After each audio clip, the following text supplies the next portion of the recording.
Hello everyone, welcome back to another video. तो आप में से कई लोगों ने ये सुना होगा कि या देखा होगा कि कई बार क्या होता है कि कोई ऑस्ट्रेलिया गया, 8 10 12 साल लगाने के बाद वापस आ गया। जहाँ 8 साल हो गए, 7 साल हो गए, अभी तक वो वापस ही नहीं आया क्योंकि उसको पीआर नहीं मिली। उसका स्टेटस जो है, जहाँ ब्रिजिंग पे है, जहाँ कोई अपील डाली हुई है, एमआरटी शायद उसको बोल देते हैं यहाँ पे। एंड कुछ ना कुछ करके तिगड़म करके वो बंदा बस अपनी स्टे एक्सटेंड कर रहा है। तो ऐसा क्यों होता है यहाँ पे कि ऑस्ट्रेलिया में स्टूडेंट आता है 4 5 साल तक ठीक है, फिर उसको दिखता है कि पीआर नहीं हो रही, फिर होता है जी पीआर मुश्किल है। तो ये जो क्वेश्चन है इसको मैं थोड़ा सा आंसर करने की कोशिश करूँगा ताकि जो आने वाले स्टूडेंट हैं उनको थोड़ा सा आइडिया हो सके कि कौन सी गलतियाँ आपने नहीं करनी। वैसे काफ़ी यूट्यूब पे वीडियो मिल जाएगी, जो स्टूडेंट यहाँ पे आए हैं जिन्होंने ये मिस्टेक्स की है वो आपको बता देंगे कि हाँ भी ये गलती वगैरह जो है आप ना करना। तो गलतियों से सीखो ज़रूर। अब मैं आपको बता देता हूँ मेन रीज़न क्या होता है दोस्तों। अब ना वो टाइम चला गया जब हम कहते थे कि कोई बात नहीं, पहुंच गए तो कुछ ना कुछ तो हो जाएगा। अब क्या है कि अब कनाडा में देखो पहुंच गए तो आप नहीं वापस आते, ये फैक्ट है क्योंकि उनकी पॉलिसीज़ इमिग्रेशन को लेके बहुत ज़्यादा लीनियंट है। तो उसमें तो सीन नहीं है, कोई प्रॉब्लम, कोई नहीं आता वहाँ से वापस। ऑस्ट्रेलिया में दोस्तों क्या होता है कि आपको शुरू से इस चीज़ पे वर्क करना स्टार्ट करता पड़ता है डे वन से कि भाई क्या आगे प्लान करने हैं, टीआर के लिए क्या चाहिए, आगे पीआर के लिए क्या क्या चाहिए। ये चीज़ें आपको डे वन से ही काम करनी शुरू करनी पड़ती है, लेकिन बहुते नहीं करते। एप्लीकेंट आता है यहाँ पे, आते ही वो काम में लग जाता है, डे नाइट शिफ्टें लगाते हैं कि चलो पैसे कमाओ फटाफट। और उस चक्कर में क्या होता है कि उनके पास टाइम ही नहीं होता कि वो इस चीज़ के ऊपर भी सोच सके, क्योंकि अगले को होता है बंदे को भाई अभी 2 साल का वीज़ा है, स्टडी कंप्लीट करते हैं, फिर टीआर डालेंगे, उसके बाद देखते हैं क्या करना है। वहाँ तक भी ठीक है, बट एक्चुअल में क्या है कि कई बार आपको यहाँ आगे सोचना पड़ता है कि भाई जिस कोर्स में मैं आया हूँ इसमें क्या आगे पीआर वगैरह कुछ है भी कि नहीं है। अगर है तो कट ऑफ कहाँ जा रही है। पीआर तो स्टार्ट हो जाती है 65 पॉइंट से ही, पर 65 पॉइंट में क्या इस फील्ड में मिली किसी को?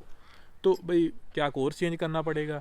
जहाँ आपको कई बार क्या करते हैं जो स्टूडेंट आते हैं वो स्टडी पे ध्यान नहीं देते। मैंने बहुत ऑब्ज़र्व किया है यहाँ पे, स्टूडेंट आते हैं, स्टडी डिफ़िकल्ट होती हैं, वो टाइम मांगती है, जैसे अकाउंट वाले होते कई बार तो स्टडी टाइम मांगती है, लेकिन बंदा वर्क में उलझा रहता है, स्टडी के ऊपर फोकस नहीं देता और वो स्टडी कंप्लीट नहीं कर पाता। मतलब स्टडी में उसके नंबर नहीं आते। तो जो 485 वीज़ा है, टेम्परेरी ग्रेजुएट वीज़ा जिसको बोलते हैं, वो तभी मिलेगा ना जब आप स्टडी कंप्लीट करोगे। तो वो क्या होता है कि साल 1.5 साल ऐसे निकलता है, वीज़ा तो 2 ढाई साल का पहले मिला होता है। तो अब वीज़ा ख़त्म होने पे आ गया और अब क्या हुआ है जी, स्टडी तो कंप्लीट नहीं है, स्टडी कंप्लीट नहीं है तो 485 नहीं मिलने वाला।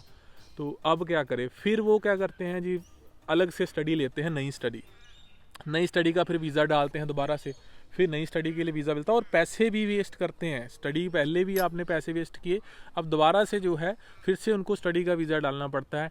और कई बार क्या होता है कि वो कहते हैं यूनिवर्सिटी की फ़ीसें बहुत महंगी, चलो कोई छोटा मोटा कोर्स ले लेते हैं 1 साल का। ऐसे कर कर के 1 2 बार वीज़ा एक्सटेंड करते हैं। फिर वो कुछ ना कुछ, कई बार किसी का वीज़ा अगर रिफ्यूज़ हो जाता है तो उसके ऊपर, क्योंकि यहाँ पे आपको कम से कम 8 10 साल तक स्टे करने का कुछ ना कुछ निकल ही जाता है, प्रोविज़न आती ही जाती है। आपका कोई डिसीज़न एक्टिव आ गया, आपने उस डिसीज़न के अगेंस्ट अपील कर दी, वो आपकी अपील आने, आपका नंबर आने में कई बार साल 2 2 साल निकल जाते हैं, तो आपका स्टेटस मेंटेन रहता है, तो आप अपना काम कर सकते हो। जो यहाँ पे होता है जिसका स्टेटस भी इधर उधर हुआ होता है, पैसे वो भी अच्छे कमाता है क्योंकि उसमें है कि उसका वेटिंग में है, लेकिन वो टाइम बोरो कर रहा है। उसको भी पता है कि भाई अब सीधा सीधा ऐसे कोई पीआर तो होने वाली है नहीं क्योंकि प्रोफाइल हो चुका है ख़राब। तो इसीलिए कई लोग क्या होते हैं कि फैमिली के साथ रहते हैं यहाँ पे 8 8 10 10 साल, बट उसके बाद कुछ नहीं सामने दिखता, तो फिर वो, क्योंकि अब इलीगल रहोगे और क्या करोगे, तो उससे अच्छा बंदा कहता है चलो फिर अब वापस चले, फिर वो चले जाते हैं वापस। बट मैं हिंट देता हूँ आपको, थोड़ी टिप्स दे देता हूँ कि क्या करना है। आओ पहले तो स्टडी के ऊपर फोकस करो, पास जरूर करना है ताकि 485 मिले। 485 मिलती है तो देखो कि क्या आपको रीजनल एरिया में मूव करके काम करना चाहिए, ताकि अगर वहाँ पे 1 2 साल काम कर लो तो आपको शायद रीजनल नॉमिनेशन के अंदर कुछ ना कुछ मिल जाए, आपके पीआर आसान हो जाए। या स्टार्टिंग में देख लो कि जो आपका कोर्स है क्या इसमें पीआर है भी कि नहीं है। ऐसा ना हो कि जो आपका कोर्स है उसमें पीआर नहीं है, तो आप यहाँ आके स्टार्टिंग में ये डिसाइड कर सकते हो कि क्या आपको चेंज करना चाहिए स्टडी, या आपको ट्रेड कोर्सेज वगैरह में जाना चाहिए। जो मतलब तो वहाँ से आपको कुछ ज़्यादा पता नहीं चलता, क्योंकि वहाँ पे बंदा होता है यार वीज़ा मिल जाए, वहाँ पे पहुँच जाए, इतना ही बहुत है। तो ना तो कोई आपको वहाँ पे इतनी नॉलेज देने वाला है, क्योंकि कई बार क्या होता है कि सबको पता है कि नर्सिंग में पीआर अच्छी है, पीआर मिलती है, लेकिन आपका प्रोफाइल अगर नर्सिंग में एडमिशन के लिए है ही नहीं तो आपको वीज़ा नहीं मिलेगा ना। तो ये भी देखना पड़ेगा। यहाँ आके अगर आपको एडमिशन ऐसे कोर्सेज़ में जहाँ पे आगे चल के डिमांड ज़्यादा है, क्रिटिकल सेक्टर के कोर्सेज जो होते हैं, तो आप ट्राई करो उस लाइन में देख लो। जहाँ मैकेनिकल लाइन में भी काफ़ी है, ऑटोमोबाइल में भी पीआर वगैरह की प्रोविज़न रहती है। तो कई ऐसी चीज़ें हैं जहाँ के लिए आपको स्टार्टिंग से रिसर्च करनी पड़ेगी कि भाई अगले 2-3 साल बाद मैंने क्या करना है, मेरा क्या प्लान रहने चाहिए। नहीं तो कम से कम पहले 2 साल जो आपके स्टडी के हैं, आप 2-3 साल वो स्टडी पे फोकस फुल रखो, ताकि आप एटलीस्ट उसको पास कर सको। और 485 जो कि आपको 2 से 3 साल का मिलेगा, डिपेंड करेगा रीजनल में हो कि नहीं, तो उस टाइम के ऊपर आप अपनी ये प्लानिंग कर सको कि आगे मैंने कौन सा वीज़ा लेना है, आगे मैंने कहाँ मूव होना है, क्या प्रोविज़न है, कैसे पीआर मिलनी है। क्योंकि ऐसा नहीं है कि पीआर नहीं मिलती, तकरीबन 1.5 लाख से ऊपर हर साल पीआर मिलती है ऑस्ट्रेलिया में भी। बट वो 1.5 लाख में आने के लिए आपको कंपटीशन बहुत रहता है। तो इसलिए कंपटीशन में से निकलना है तो वही एक चैलेंज जो आपको ऑस्ट्रेलिया में मिलता है कि जो पीआर को लेके चैलेंज फेस करने पड़ते हैं। अदरवाइज़ तरीके से चलोगे, पढ़ोगे, अपनी स्टडी के ऊपर फोकस रखो और अपना रिसर्च डे 1 से स्टार्ट कर दो, तो आपको वापस जाने की ज़रूरत नहीं पड़ेगी। नहीं तो 8-10 साल ऐसे ही टाइम बोरो करोगे। मैं कई लोगों को जानता हूँ जिनको 10 साल से ऊपर हो चुके हैं, वापस वो जा नहीं सकते, स्टेटस उनको कोई मिलने वाला नहीं है। तो अब वो फिर किसी तरीके से सोच रहे हैं कि यहाँ पे कोई सिटीजन पीआर हो, जिनसे वो मैरिज के बेस के ऊपर जो है वो परमानेंट रेजिडेंसी ले लें, सिटीजनशिप ले लें। तो फिर ऐसी चीज़ों में बंदा पड़ता है। तो खुद रहो, अवेयर रहो, अपना रिसर्च वर्क करो। कोई नहीं आपको बताने वाला, ना आपके पास टाइम होता है यहाँ पे रिसर्च करने का, बट करो, उस चीज़ के ऊपर फोकस रहोगे तो आपको बहुत दिक्कत नहीं आएगी। अदरवाइज़ फिर 5 साल तो बहुत आसानी से निकलेंगे, 5-6 साल, उसके बाद दिखेगा कि भाई फ्यूचर किस तरफ जा रहा है। फिर आपको रियलाइज़ होगा कि मैंने कहाँ पे गलती की। तो इससे अच्छा है कि आपको बाद में वो चीज़ें रियलाइज़ हो, तो आप पहले से ही जो है अगर फोकस्ड रहोगे। रिसर्च देखो आपको कोई नहीं बताने वाला, आपको खुद ही करना पड़ेगा, क्योंकि इंडिया से वीज़ा मिल गया वो बड़ी बात है। तो आप यहाँ आके अब आपने देखना है कि आपने अपने फ्यूचर को किस डायरेक्शन में लेके जाना है, क्योंकि सब कुछ ऑनलाइन पड़ा हुआ है। ऐसा नहीं है कि कुछ भी ऑनलाइन अवेलेबल नहीं है। डिपार्टमेंट की वेबसाइट के ऊपर हर चीज़, हर ऑप्शंस, हर रिसर्च के लिए अवेलेबल है।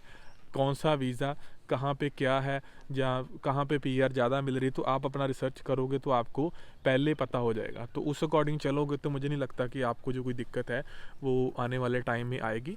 बट नहीं तो कोई कुछ नहीं कर सकता, क्योंकि बहुत सी आपको एग्जांपल ऑलरेडी ऑनलाइन जो है वो दिख जाएगी, जिसमें ऐसा ही कई एप्लीकेंट के साथ हुआ है कि पहले उन्होंने अपना रिसर्च वर्क किया नहीं है, और जब बात आई पीआर की तो तब उनके पॉइंट नहीं बने। क्योंकि आपको पता ही है कि टाइम जो है उसको वेस्ट आप नहीं कर सकते। पीआर वैसे स्टार्ट में आपको बता देता हूँ, आपको इंग्लिश के भी स्कोर मिलते हैं। आपको 25 से प्लस एज है तो आपको उस एज के भी अच्छे पॉइंट मिल जाते हैं। फिर आपको पीटी स्कोर के तो मिलने हैं, आपकी एजुकेशन के भी पॉइंट मिलते हैं। रीजनल में पढ़ोगे तो रीजनल के आपको 5 पॉइंट अलग से मिल जाते हैं। ऐसे कई फैक्टर होते हैं। अब ये सारे फैक्टर भी आप ऑनलाइन देख सकते हो, तो चेक करना आपकी ड्यूटी है, किसी ने बताने नहीं आना। नहीं तो आप जब ऑस्ट्रेलिया में आते हो तो यहाँ हमारा एजेंट्स काफ़ी होते हैं, आप उनकी भी एडवाइस ले सकते हो कि ये आपका कोर्स है, इसमें फ्यूचर क्या है, या वो आपको एडवाइस कर देंगे। तो ये एडवाइस स्टार्टिंग में लोगे तो आपका फ़ायदा होगा। अगर पढ़ाई कर ली, 2 साल पढ़ ली, उसके बाद ये एडवाइस लेने जा रहे हो तो उसका कोई ज़्यादा फ़ायदा नहीं होना। यस, नर्सिंग, हेल्थ केयर वो सबसे टॉप में है हर एक कंट्री में। अगर बात करें, सिर्फ इंडिया नहीं, हर एक कंट्री में वो टॉप पे है। सो और वीडियो के लिए चैनल को सब्सक्राइब कर लें। सो मिलते हैं अगली वीडियो में, तब तक बाय।